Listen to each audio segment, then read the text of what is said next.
नमस्कार, Dhiman public news में एक बार फिर आपका स्वागत है। देशवासियों, आज मैं खड़ा हूँ कपूरथला लखनऊ के पास महानगर में, जहाँ पर एक बच्ची को मिडलैंड हॉस्पिटल में इस प्रकार से, यानी कि आप ये कह सकते हैं कि बच्ची की पहले डेथ हो चुकी थी और मिडलैंड हॉस्पिटल में करीब 24 घंटे तक उसको इस प्रकार रखा गया जैसा कि वो उसका ट्रीटमेंट कर रहे हैं। लेकिन जब बच्ची को माँ बाप के पास सुपुर्द किया गया तो उसके बाद बताया गया कि बच्ची की अचानक डेथ हो गई है। लेकिन मिडलैंड हॉस्पिटल में इस प्रकार के कई केसेस होते चले आ रहे हैं। आइए मैं आपको जानकारी देता हूँ, परिवार से पूछता हूं कि उनके ऊपर किस प्रकार से ये घटना घटी है और किस प्रकार से वो इस चीज़ को देखते हैं। आइए मैं इनके परिवार से मिलता हूं। तो मेरे सामने बैठे हुए हैं इस बच्ची के पिताजी। आइए इनसे जानना चाहते हैं कि मिडलैंड हॉस्पिटल से पहले वो कहाँ पे ट्रीटमेंट करा रहे थे और उनकी बच्ची कैसी थी, और मिडलैंड हॉस्पिटल जाने के बाद उनके साथ क्या हुआ। सर, मिडलैंड हॉस्पिटल से पहले मेरी बच्ची फातिमा में एडमिट थी। वहाँ पे इलाज उसका प्रॉपर हो रहा था और सामने उसने पॉटी भी किया, बाथरूम भी कर रही थी और उसमें कोई दिक्कत नहीं थी। एक्चुअली उनका बस वेंटिलेटर में थोड़ी दिक्कतें आने लगी थी, ऑक्सीजन में, जो उस दिन पानी आनी काफ़ी बरसा था उसके कारण। तो उन्होंने कहा कि अभी हमारे वेंटिलेटर में दिक्कत आ रही है, तो आप इसको कहीं रिफ़र कर लीजिए इमरजेंसी के लिए। जब आप फातिमा से लेके आए तो वहाँ फातिमा हॉस्पिटल में, यानी कि उनके वेंटिलेटर में दिक्कत हो रहा था, और जब हॉस्पिटल से आप फातिमा हॉस्पिटल से रिफ़र कराए तब आपकी बच्ची ठीक थी। जी हाँ। आपकी बच्ची ठीक थी, लेकिन वहाँ पे मिडलैंड हॉस्पिटल में प्रॉपर इलाज नहीं हो पाया, कहने का मतलब ये है आपका। जब मैं वहाँ लेके गया, उन्होंने कहा कि बच्ची की पल्स थोड़ी ऑक्सीजन कम होने के कारण थोड़ी सी डाउन हो गई है। उसको रिकवर करने के लिए उन्होंने काफ़ी महंगे महंगे बड़े इंजेक्शन मंगवाए थे, जो भी कहा कि उसका लंग रिकवर करना है ताकि उसको रिकवर हो जाए। तो उसके लिए बाकी उन्होंने कंसल्ट फॉर्म हम साइन करवाया और मुझसे ले लिया और अंदर इंजेक्शन मैंने दे दिए सारे, और उसके बाद लेके गए। उन्होंने फिर 1 घंटे बाद रिपोर्ट दिया कि उसका लंग रिकवर हो गया है और वो लगभग मतलब नॉर्मल हो गई है। बस वो है, यूरिन कर देगी या जो भी होगा, जैसा होगा हम आपको सुबह रिपोर्ट देंगे 9 बजे तक, 8 से 9 बजे तक। जी। फिर हम सब लोग मतलब सुबह मैं तो रुका ही हुआ था। फिर सुबह सब लोग आ गए तो उनसे पूछा गया, तो उन्होंने कहा कि नहीं, अभी डॉक्टर रिकवर कर रहे हैं, जांचे, अभी रिपोर्ट थोड़ी देर में देंगे। फिर मैंने 10 बजे पूछा, तब भी नहीं। 10:30 बजे सारे बच्चों की रिपोर्ट दे दी गई, सिर्फ मेरी बेटी की रिपोर्ट नहीं दी गई। अच्छा, आप हमें ये बताइए कि जब आपने हॉस्पिटल में, वहाँ पे मिडलैंड हॉस्पिटल में एडमिट कराया बच्ची को, और उसके बाद डॉक्टरों ने आपकी बच्ची को जो है एक भी बार देखने दिया वहाँ पे। नहीं, एक बार भी नहीं। एक भी बार नहीं देखने दिया। क्यों, आपने डॉक्टर से कहा नहीं है सर? सर, हमने हर बार कहा, मेरे पापा तो यहाँ तक कि पैर में पड़ गए थे उनके, हाथ जोड़ के, कि भैया कि आप बेटी को एक बार दिखा तो दीजिए। क्या आप वो डॉक्टर का नाम बता सकते हैं जिसके अंदर आप उसका ट्रीटमेंट चल रहा था?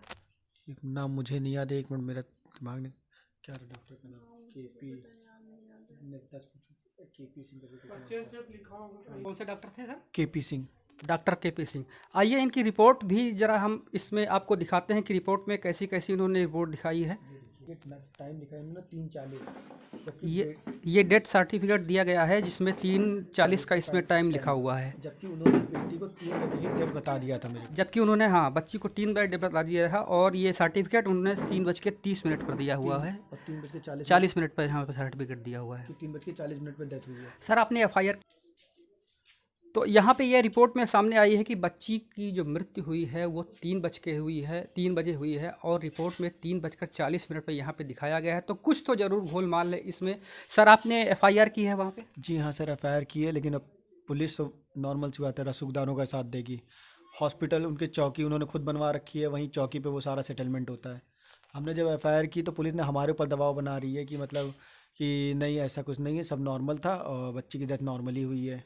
बाद में जब मीडिया आई और शोर शराबा बढ़ा तो उन्होंने कहा ठीक है, आप एफआईआर दे दीजिए, हम उस पर काम करेंगे। एफआईआर हमने रिपोर्ट मतलब जो भी दिया जाता है एप्लीकेशन ने दे दिया। उसके बाद कहा कि अब ये ठीक है, हम जैसा होगा सीएमओ के पास ही रिपोर्ट जाएगी, उसके बाद आएगी, हम बता देंगे। हमारे फादर को फिर लगभग वही शाम के समय फ़ोन आया कि आप आके, रिपोर्ट तैयार होगी, आप एफआईआर की कॉपी ले लीजिए। वो गए वहाँ पे एफआईआर की कॉपी लेने, सारे डॉक्यूमेंट लेके जमा करने के लिए। तो उन्होंने कहा कि अभी हम चले गए हैं, अभी थोड़ी देर में आएंगे, थोड़ी देर आप बैठिए। फिर कहा कि नहीं, अभी नहीं आएंगे, आपको अगले दिन आइए। अगले दिन फिर चौकी बुलाए, मिडलैंड वाली, जो उन्हीं के सामने है। तो ऐसा लगता है वहाँ सेटलमेंट करने के लिए बुलवाया होगा, कुछ भी दबाव बनाने के लिए। लेकिन फिर वहाँ पर भी नहीं आए वो। फिर उनका महानगर थाने आइए। फिर वो महानगर थाने के वहाँ 2-4 घंटे बैठाया रखा, फिर नहीं दिया। फिर कहा दोपहर में आइए, दोपहर में फिर गए, फिर नहीं दिया। उसके बाद कहने लगे कि रिपोर्ट जो है सीएमओ चली गई है। जब वहाँ पता किया गया तो वहाँ भी कुछ ऐसा नहीं किया है। तो इस प्रकार का घोलमेल आप देख रहे हैं कि लखनऊ में जहाँ पर योगी सरकार इतनी अच्छी तरीके से सब कुछ यहाँ पर देख रहे हैं, लेकिन फिलहाल जो ये एडमिनिस्ट्रेशन है और जो प्राइवेट हॉस्पिटल हैं वो किस प्रकार की लापरवाही कर रहे हैं। और अभी तो हम लोग चलेंगे महानगर थाने में, जहाँ पर इनकी एफआईआर दर्ज हुई है। इस एफआईआर को निकलाने के लिए बिल है, ये 8,000 का बिल आप देख रहे हैं।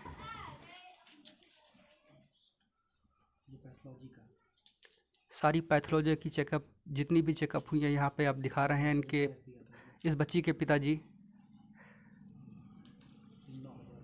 और 9,400 का बिल अब दिखा रहे हैं। मतलब इतना सारा, एक गरीब आदमी अगर प्राइवेट हॉस्पिटल में जाता है तो इतने खर्चे होने के बाद यदि उसका बच्चे के साथ ऐसा ट्रीटमेंट होता है या उनके परिवार के साथ ऐसा ट्रीटमेंट होता है तो ये बहुत अजीब सा लगता है। और मतलब ये 26,000 हो रहा है, 26,000 तो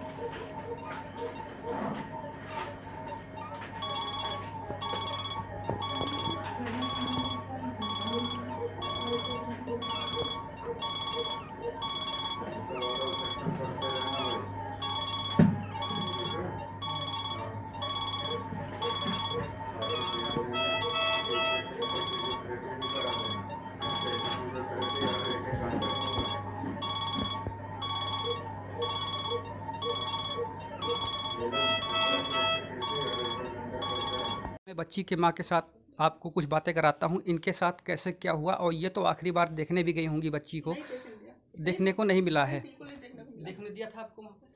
नहीं सर, देखने भी नहीं दिया वहाँ पे। मैं भी नहीं देखने दी। देख सकते हैं आप बच्ची की माँ के ऊपर कितना भी बुरा असर पड़ा हुआ है। ठीक प्रकार से खाना भी नहीं खा पा रही हैं और इनके दिमाग और दिल पे सिर्फ उनकी बच्ची। मिडलैंड हॉस्पिटल जो आपके पीछे देख रहे हैं, और यहीं पे वो वारदात हुई है जहाँ पर बच्ची की मृत्यु हुई और परिवार वाले बेहद दुखी हैं। फिर से मैं आपके मिडलैंड हॉस्पिटल के पीछे जो हमारे साथ देख रहे हैं, मैं उस बच्ची के परिवार को पूरी तरह से न्याय दिलाने की कोशिश करूंगा। हमारा चैनल पूरा उनके साथ है। फिर मिलेंगे अगली वीडियो में, तब तक के लिए नमस्कार, जय हिंद, वंदे मातरम। क्योंकि राष्ट्र हमारे लिए सर्वोपरि। जी हाँ देशवासियों, राष्ट्र सर्वोपरि।